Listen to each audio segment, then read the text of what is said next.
Assalamualaikum warahmatullahi wabarakatuh. Salam sejahtera bagi kita semua.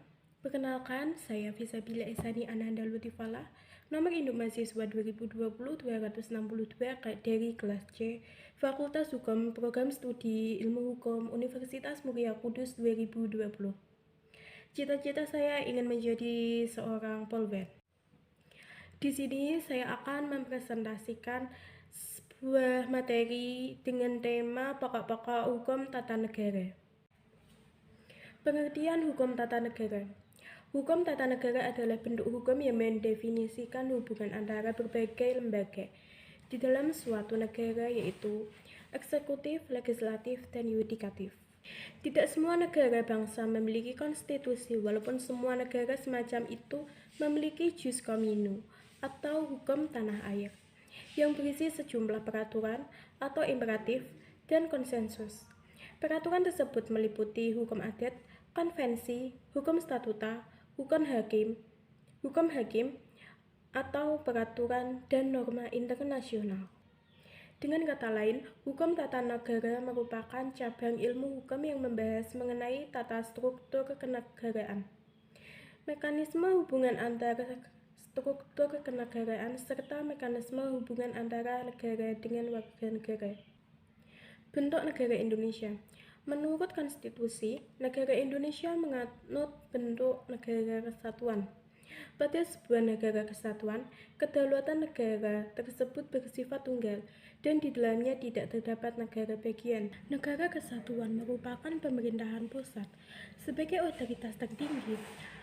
Sementara, wilayah-wilayah administratif di bawahnya hanya menjalankan kekuasaan yang dipilih oleh pemerintah pusat. Republik Indonesia dalam riwayatnya juga pernah menganut bentuk negara berupa federasi, yang dikenal dengan sebutan Republik Indonesia Serikat. Namun, bentuk Republik Indonesia Serikat tidak berlangsung lama. Hal ini karena bentuk negara federal memang tidak cocok dengan kondisi bangsa Indonesia dengan latar belakang yang sangat beragam. Selanjutnya adalah bentuk pemerintahan Indonesia. Negara kesatuan pada dasarnya dapat dibagi menjadi dua bentuk, yaitu negara kesatuan dengan sistem sentralisasi dan negara kesatuan dengan sistem desentralisasi.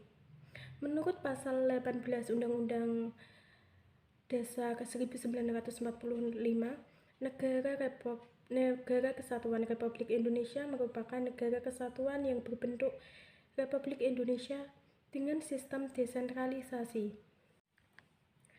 Desentralisasi adalah sistem di mana daerah-daerah diberi kesempatan dan kekuasaan untuk mengatur dan mengurus rumah tangganya sendiri, yang dinamakan dengan daerah otonom atau otonomi daerah. Dalam hal ini, pemerintah daerah menjalankan otonomi daerah seluas-luasnya di luar bidang pemerintahan yang oleh undang-undang ditentukan sebagai urusan pemerintah pusat. Sistem pemerintahan Indonesia. Sistem pemerintahan negara Indonesia adalah sistem presidensial. Sistem presidensial adalah sistem negara yang dipimpin oleh seorang presiden sebagai kepala negara sekaligus kepala pemerintahan. Presiden dan wakil presiden secara langsung dipilih oleh rakyat melalui pemilihan umum. Masa jabatan presiden adalah 5 tahun dalam satu periode. Dalam menjalankan pemerintahannya, presiden dibantu oleh para menteri yang dipilih. Presiden mempunyai hak untuk mengangkat dan memberhentikan para menteri.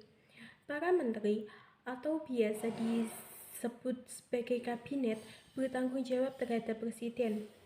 Dalam menjalankan pemerintahannya, presiden diawasi oleh parlemen, yaitu Dewan Perwakilan Rakyat dan Dewan Perwakilan Daerah. Organisasi kekuasaan negara. Negara disebut sebagai organisasi kekuasaan karena dilihat dari sifat-sifat negara tersebut. Dikatakan sebagai organisasi kekuasaan karena setiap negara terorganisir dan di dalamnya pasti ada kekuasaan. Kekuasaan di suatu negara terbagi 3, yang sering disebut dengan istilah trias politika.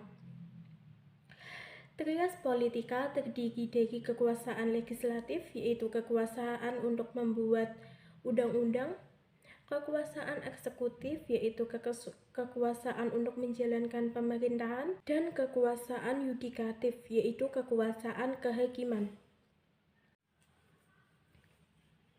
Sekian video yang dapat saya sampaikan, kurang lebihnya saya mohon maaf. Selamat belajar, selamat melanjutkan aktivitas kalian semua. Sampai jumpa di lain kesempatan. Wassalamualaikum warahmatullahi wabarakatuh.